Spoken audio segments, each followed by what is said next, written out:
할렐루야. 오늘은 네 번째 불의한 재물에 충성하라, 이 본문을 설교하려고 본문을 택했습니다. 우리 옆 사람한테 불의한 재물에 충성합시다, 이렇게 인사 한번 하겠습니다. 읽기는 읽었는데 무슨 뜻인지는 모르겠어요. 그죠? 우리 교인 몇 사람한테 물어봤어요. 원래 표 중에서 저 네 번째 표가 이해가 가십니까? 이렇게 물었더니 잘은 모르겠는데 헌금 많이 하라는 소리인 것 같습니다. 이렇게. 여러분들은 아주 은혜롭게 해석하는 데는 탁월한데 그런 뜻은 아니에요. 헌금을 많이 하라 그랬으면 제가 차라리 헌금을 많이 합시다 이렇게 했을 텐데 그런 뜻은 아닙니다. 그런데 오늘 본문이 너무 길어요. 그래서 제가 다 설교를 하려고 어제 내도록 머리를 쥐어 짜내보니까 설교가 불가능해요. 그래서 오늘은 1절부터 8절까지 설교를 하고 오후에 9절부터 13절 이렇게 두 번에 걸쳐서 여러분과 말씀을 나누겠습니다. 누가복음에는 재물에 대한 비유가 굉장히 많이 나와 있어요. 다른 어떤 복음서보다도 돈에 대한 비유가 많이 나와 있는 복음서가 누가복음입니다.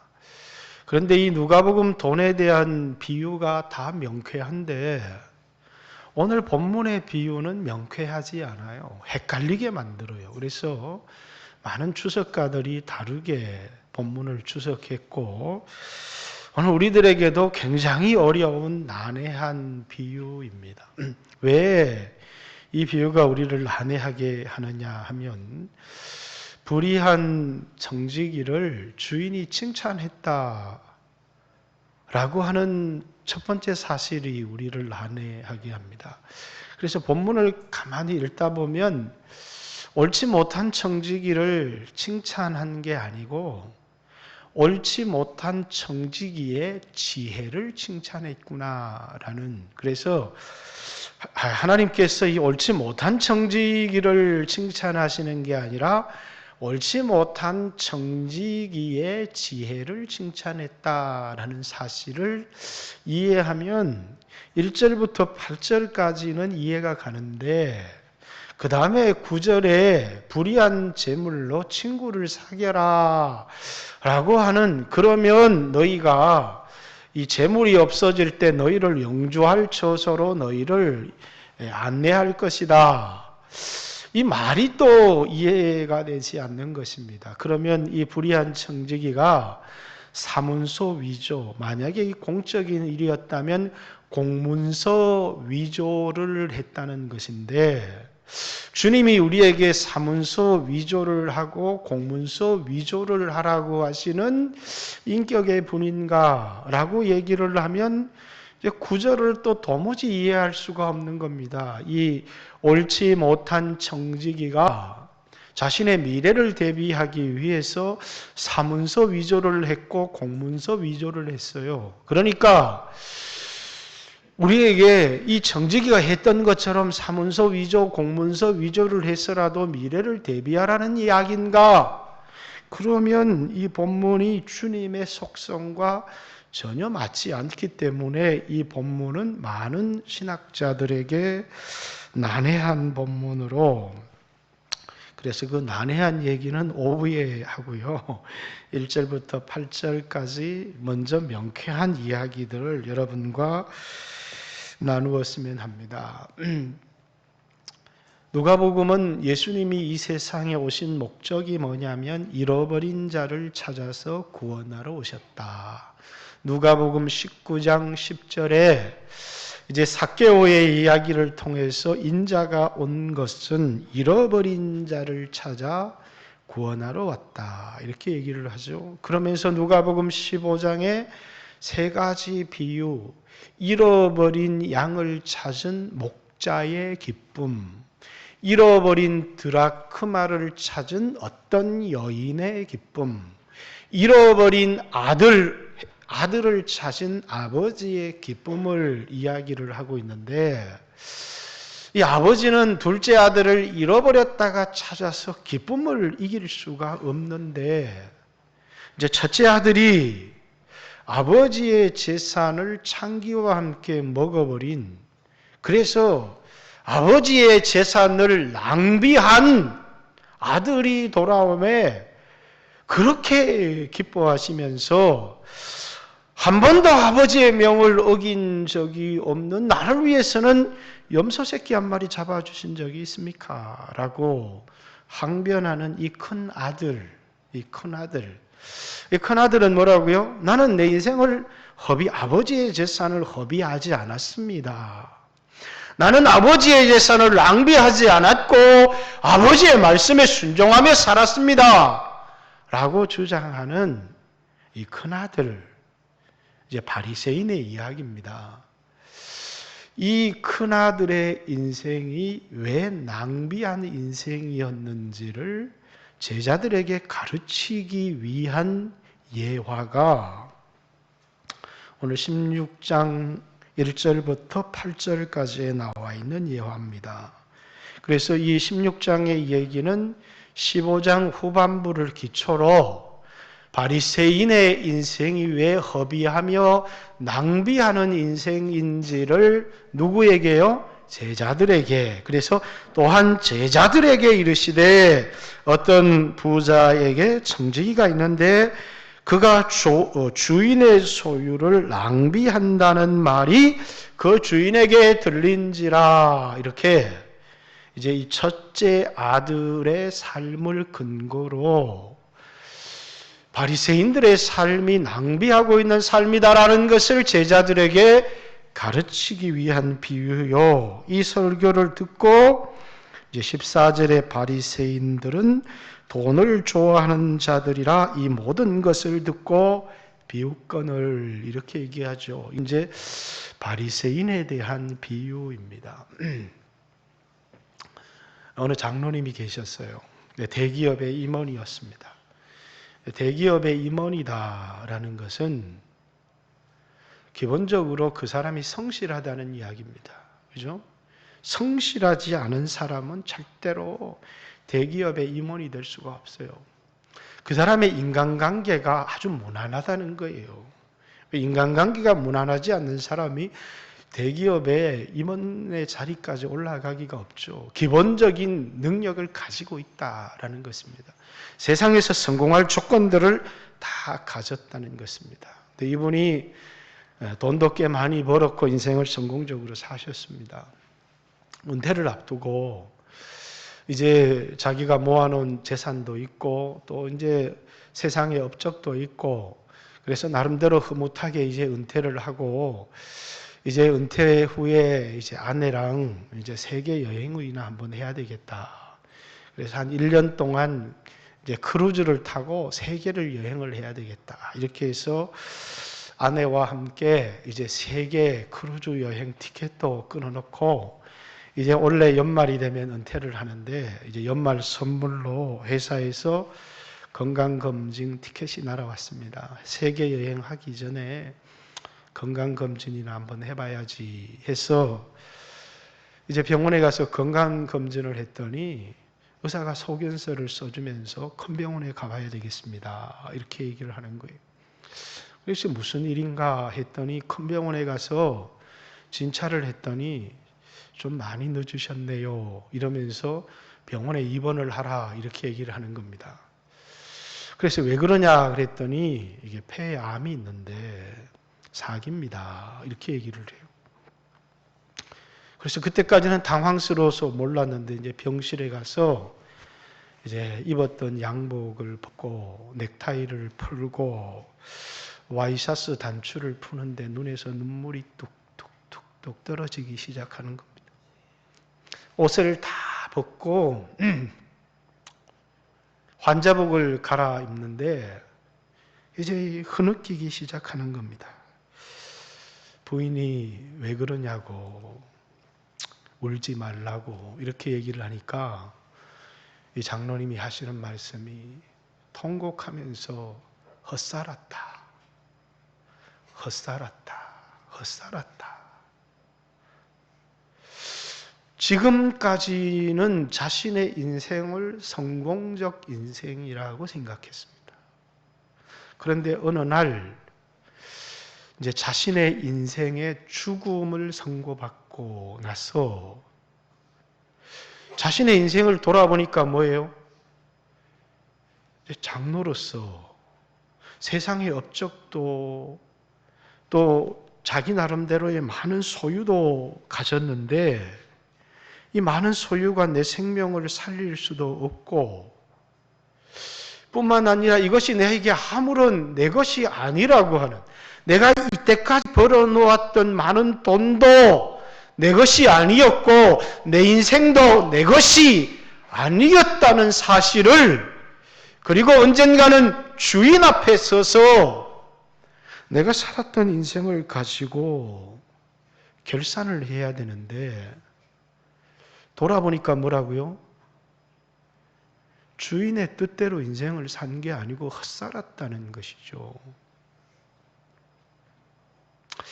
큰아들 탕자가 아니라고 아버지의 명을 어긴 적이 없습니다. 이렇게 얘기를 했는데 이 큰아들의 문제가 뭐예요? 잃어버린 동생에 대한 관심이 없다는 거예요. 예수님은 잃어버린 자를 찾아서 구원하기 위하여 왔는데 오직 이 큰아들의 관심은 잃어버린 자에 대한 관심이 없어요. 잃어버린 아들이 돌아오면 기쁨이 없어요. 오직 뭐라고요? 아버지의 돈에 대하여 관심이 있을 뿐입니다.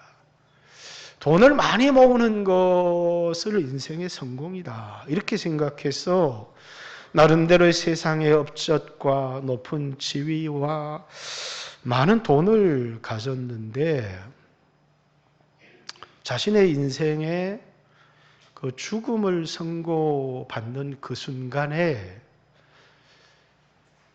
자신이 헛살았다는 생각을 하게 된 거예요. 왜? 돈이 자기 것이 아니거든요. 그래서 누가복음 12장에는 어떤 비유가 나와 있느냐면 어떤 부자가 농사를 지어서 큰 소출을 얻었습니다. 그래서 생각하기를 이 많은 소출을 어떻게 하나, 창고를 더 크게 짓고 그 소출을 저장했습니다. 그리고 이제 속으로 자신의 영혼을 향해서 난 성공한 인생이다, 참 값진 인생을 살고 있다, 내 영혼아 여러 해 쓸 물건을 저축해 놓았으니까 이제 평안하자, 먹고 마시고 즐거워하자. 그것이 자신의 인생에 대한 이 부자의 평가예요. 근데 하나님께서 뭐라고요? 어리석은 자요, 그게 네 거냐 이렇게 물어봐. 오늘 밤에 내 영혼을 도로 찾을 건데 네가 모아놓은 그 많은 소유가 누구의 것이 되겠느냐? 그게 네 거 맞아? 이렇게 하나님이 물으시는 것이죠. 오늘 본문의 이야기도 어떤 부자에게 청지기가 있었습니다. 그런데 이 청지기가 주인의 소유를 낭비한다, 이렇게 얘기를 합니다. 여러분, 하나님께서 우리를 하나님 청지기로 세우셨고 이제 청지기에서 우리에게 주어진 이 날들을 허비하고 낭비하고 인생을 살아갈 때 너 해고야, 이렇게 해고를 통보하는 그게 뭐라고요? 우리의 인생의 죽음이에요. 우리의 인생의 죽음의 날이 청지기의 삶이 끝나는 날이죠. 그래서 주인이 이제 그 청지기가 주인의 소유를 낭비한다는 말을 듣고 당장 해고를 시키는 게 아니고 뭐라고요? 자, 너 석 달간 말미를 줄 테니까 네가 이때까지 했던 일들을 다 뭐 하라고요? 정리해. 네 일을 이제 그만둬야 되는데 네가 지금까지 했던 일을 정리해서 와라. 이젠 더 이상 청지기의 일을 더 이상 할 수 없다. 이렇게 해고 통보를 받은 것입니다. 장로님처럼 여러분 오늘 우리의 삶에 있어서도 오늘 이 본문을 대하면서 나는 신앙생활을 꽤 잘하고 있어. 나는 인생을 참 잘 살고 있지. 라고 생각할 수 있는데 내 인생을 낭비하는 인생이 아닌가. 헛살아가고 있지는 않은가. 이 본문을 통해서 한번 돌아보자는 것입니다. 그런데 이때 이 청지기가 그때서야 뭐라고요? 주인의 것을 내 것처럼 여기고 살았어요. 그러니까 가지고 있는 돈도 내 돈이고 남은 세월도 내 세월이고 하나님이 주신 자식도 내 것이고 그래서 이건 자기 것이 아닌데 주인의 뜻을 이루라고 하나님께서 나에게 맡겨놓으신 것인데 내 것인 것처럼 생각하고 지금까지 살았어요. 아무런 문제가 없이 살았는데 어느 날 주인으로부터 해고 통보를 받았습니다. 그리고 생각하는 겁니다. 내가 이 청지기의 직에서 해고되면 이제 뭘 먹고 살아갈까? 오늘 우리로 얘기하면 뭡니까? 이 세상에는 잘 준비하고 살았는데 이 세상 이후의 삶은 노후도 준비를 잘했습니다. 자식도 잘 키워놓았습니다. 그런데 이 세상 이후의 삶을 하나도 준비해 놓지 않은 거예요. 그래서 이 청지기가 이제 고민을 합니다. 이거 내가 빌어먹자니 부끄럽고 땅을 파자니 힘이 없다. 그래서 이제 이 꾀를 생각해 내는데 공문서 위조, 사문서 위조를 해야 되겠다 해서 아직까지도 자기가 청지기의 직을 가지고 있을 때 아직까지도 우리에게 목숨이 붙어 있을 때 주인에게 빚진 사람 한 사람을 불러서 그의 빚을 깎아주기 시작했습니다. 자, 어떻게 이럴 수 있었을까요? 여러분, 만약에 여러분이 누구에게 100억을 빌려줬어요. 근데 여러분들이 이거 인생이 헛것이다 이런 생각이 들어서 돈이 무슨 소용이 있겠나 생각이 들어서 그 사람 불러서 자 50억 깎아줄게. 이렇게 여러분 깎아줍니까? 깎아줘요? 안 깎아줘요? 안 깎아주죠. 왜 안 깎아줍니까? 이 사람은 왜 깎아줬을까요? 이 사람이 죽음이라고 하는 그런 해고라고 하는 통보를 받고 난 다음에 깨닫게 된 게 있어요. 그게 뭐라고요? 어차피 내게 아니구나 라고 하는 사실을 깨닫게 된 거예요. 이게 내 건 줄 알았는데 그래서 내 마음대로 쓸 수 있는 건 줄 알았는데 내 것이라면 깎아주겠어요? 어차피 손해를 봐도 주인이 손해보는 것 아닙니까? 내 게 아니에요. 언제? 해고라고 하는 통보를 받게 되었을 때 사형이라고 하는 죽음이라고 하는 통보를 받게 되었을 때 내가 이 세상에 그렇게 벌어놓았던 많은 돈들이 나에게 아무런 의미가 없고 그것이 내 것이 아니라는 사실을 깨닫게 된 거예요. 이 돈이 나한테 무슨 소용이 있느냐.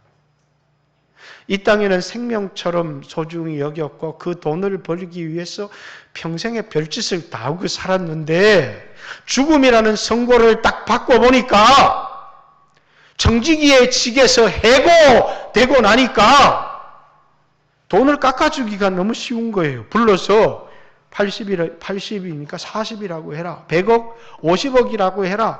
그렇게 막 깎아주기 시작하는 거예요. 사실 우리들에게 있어서는 불가능한 일이죠. 왜 내 것을 그렇게 해야 돼? 그런데 이 청지기의 지혜가 뭐라고요?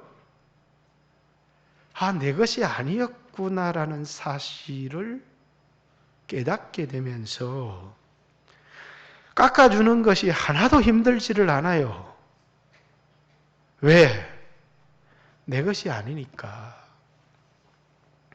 내 인생이 내 것이 아니고, 내가 가진 소유가 내 것이 아니고, 하나님이 내게 맡겨준 자식도 내 것이 아니고, 목사로서 하나님께서 보내주신 양떼도 내 양떼가 아니고 주님의 양떼라는 거예요. 그러니까 그것을 내어주는데 하나도 아까운 것이 없어요. 어차피 내 것이 아니고. 그리고 뭡니까? 이 옳지 못한 청직이지만 뭘 준비할 줄 알아요? 미래를 준비할 줄 알더라는 거예요. 그래서 이 세상의 아들이 빛의 아들보다 지혜롭게 행하더라. 이렇게 이야기를 하는 것입니다. 우리는 이 세상을 살아가면서 우리가 청직이라는 사실을 망각하면서 살아요. 여기에서 우리 인생을 낭비하면서 인생을 살아가는 것이죠. 그러나 죽음이라고 하는 우리가 언젠가는 이 정직이직에서 해고되어지고 언젠가는 이 육신의 몸을 벗게 될 것이라는 사실을 알고 그리고 하나님께서 우리에게 맡겨 놓았던 1달란트, 2달란트, 5달란트 그걸 가지고 주인 앞에 서서 네가 충성되게 착하고 충성된 종아 충성되게 살았는지 아니면 그것을 땅에 묻어두었다가 악하고 게으른 종아 왜 네게 맡긴 것을 너는 낭비하며 허비하며 살았느냐 이렇게 평가를 받게 될 것인지 우리는 이 세상의 삶이 전부라고 생각을 해왔기 때문에 돈도 내 것이고 시간도 내 것이고 자식도 내 것이고 다 내 것이라고 생각했는데 어느 순간 내 지위를 깨닫게 되는 겁니다. 내가 청직이었구나. 그리고 내가 가진 이 모든 것은 내 것이 아니고 주님이 나에게 맡긴 것이었고 이것을 막 누리라고 내게 준 것이 아니라 내 인생의 목적은 이 땅의 소유를 누리는 게 아니라 주님의 뜻, 잃어버린 영혼을 찾는 데 주님의 뜻이 있었구나라는 사실을 뭐라고요? 깨닫기 시작하는 것입니다. 그러나 여러분 오늘 여러분들이 이 세상을 살아가면서 세상에 돈을 벌기도 하고 높은 자리에 올라가기도 하고 그러면서 내가 누구보다도 잘 살고 있다. 교회 안에서 여러 가지 신앙생활을 하고 있기는 하면서 관심이 어디에 있느냐면 주님의 뜻을 행하고 잃어버린 영혼을 찾고 여기에 관심이 있는 게 아니라 오직 하나님을 통해서 내가 복을 받아야 되겠구나. 그래서 내가 하나님을 섬기고 계명을 지키고 큰아들처럼 내가 아버지를 떠난 적이 없습니다. 내가 아버지의 명을 어긴 적이 없습니다. 나를 위해서는 염소 새끼 한 마리 안 잡아주십니까? 라고 하는 아버지가 아닌 아버지의 뜻이 아닌 오직 아버지의 소유에 관심을 가지고 살아가는 인생이 뭐라고요? 낭비하는 인생이라는 것입니다. 오늘날 얼마나 많은 그리스도인들이 큰아들처럼 인생을 살아가고 있는지 모른다라는 사실입니다. 여러분 낭비라고 하는 것, 낭비 신명기 1장에 보면요. 우리 신명기 1장에 있는 말씀 한번 찾아볼까요? 신명기 1장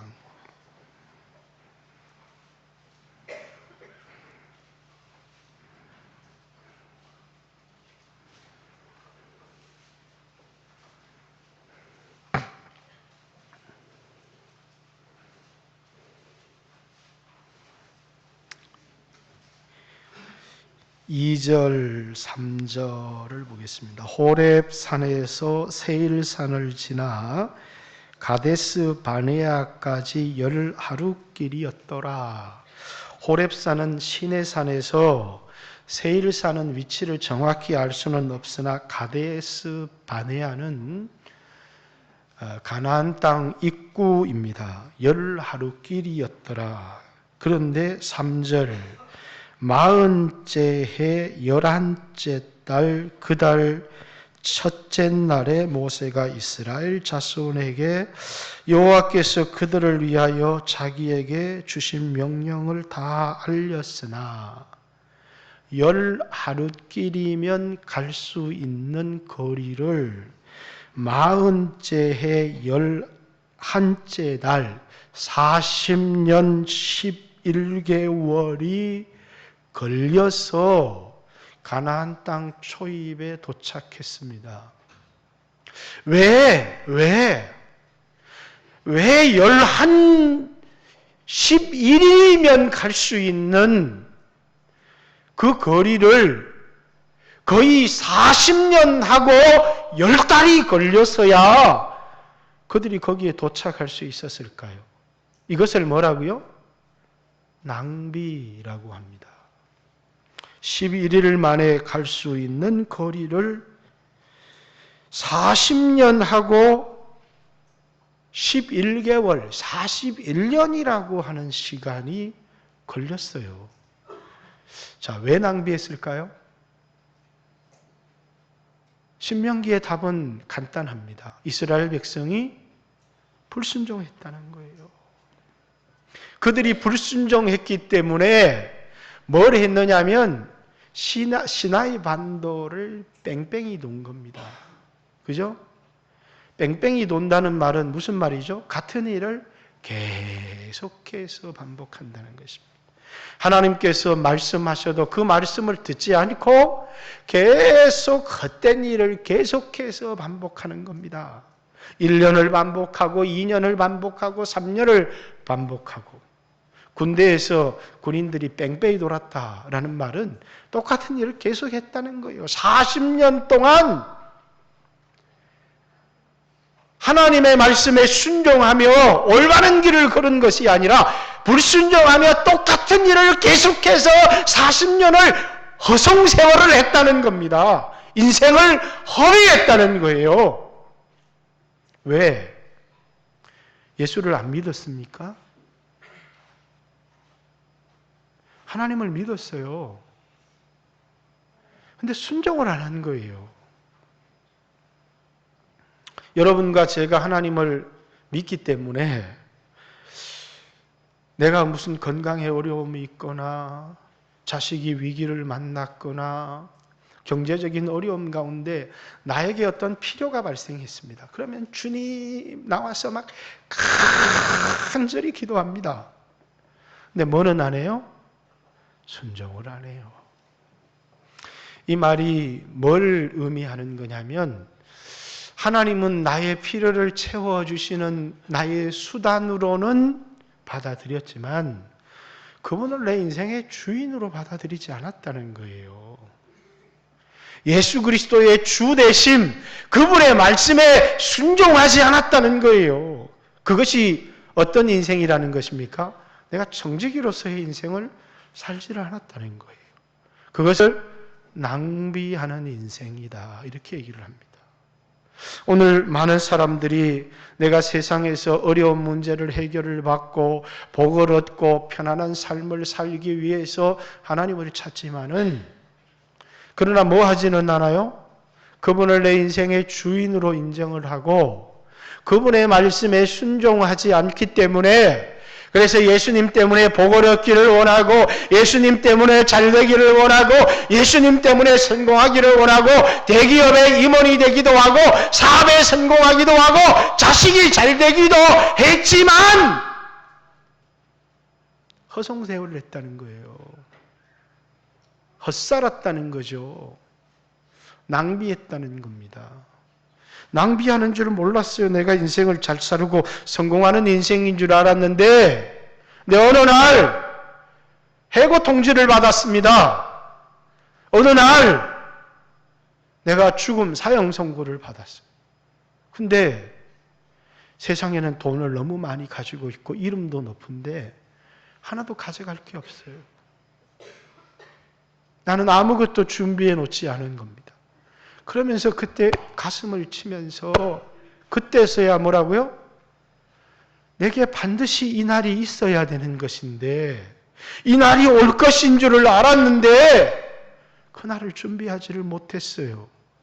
자신이 청지기였는데 청지기로서 주인의 뜻에 순종하며 살았어야 되는데, 주인의 뜻대로 살았어야 되는데 내가 주인인 것처럼 내가 주인 행세하면서 산 겁니다.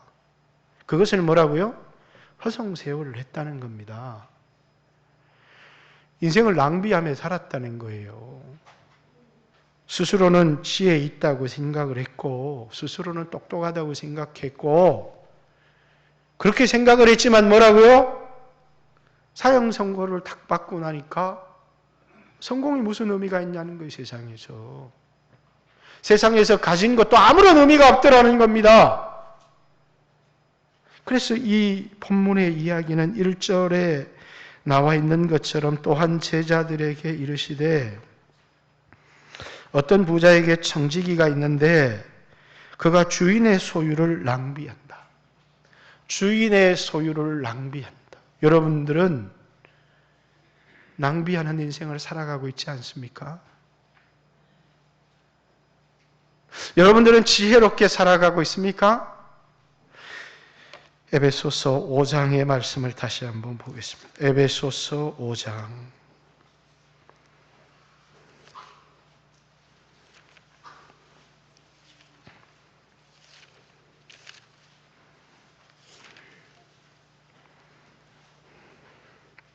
15절, 이 이야기를 바울은 말을 바꾸어서 이렇게 합니다. 주님은 예화를 들어서 얘기했지만 바울은 그런즉 너희가 어떻게 행할지를 자세히 주의하여 지혜 없는 자 같이 하지 말고 오직 지혜 있는 자 같이 하여. 주님은 옳지 않는 청지기의 지혜를 칭찬했습니다. 비록 옳지 않는 청지기였지만 어느 순간 자신이 청지기인 것을 깨닫고 어차피 자신의 것이 아니라는 사실을 깨닫고 불의한 재물로 친구를 사귀며 미래를 대비하기 시작하는 겁니다. 자, 세월을 아끼라. 때가 악하니라. 그러므로 어리석은 자가 되지 말고 오직 주의 뜻이 무엇인지 이해하라. 술 취하지 말라. 이는 방탕한 것이니 오직 성령의 충만을 받으라. 방탕, 낭비. 단어는 다르지만 원어는 같아요. 낭비하는 인생을 살아간다는 거예요. 술 취하고 세상에 취하고 돈에 취하고 명예에 취해서, 그래서 자기가 주인인 것처럼 이 세상을 살아가는 인생을 뭐라고요? 낭비했다, 이렇게 얘기를 하는 것입니다. 그래서 너희는 자세히 주의하여 지혜가 없는 자같이 살아가지 말고 지혜 있는 자같이 세월을 아끼라. 너희는 영원한 존재가 아니고 너희는 정직이고 언젠가는 주인 앞에 서서 너희가 받았던 것을 계산해야 될 사람들이라는 것입니다. 그러므로 어리석은 자가 되지 마라. 주의 뜻이 무엇인지를 이해를 해라. 그나들은 부자가 되는 것을 성공이라고 생각을 했습니다. 근데 뭘 알지를 못했어요? 부자도 죽어 장사 지내고, 그 뒤에 보면 누가복음 16장에 또 바로 연결된 본문이 나사로도 죽어 장사되었다는 겁니다. 부자도 죽고 나사로도 죽었는데 부자는 죽어서 음부에 내려가고 나사로는 죽어서 아브라함의 품에 안기는 역전이 일어났어요. 왜? 나사로는 가난했지만 미래를 준비했어요. 부자는요, 이 땅에서 비단 옷을 입고 기름진 음식을 먹고 날마다 호화로이 잔치하며 그것을 자신의 인생의 성공이라고 생각을 했습니다.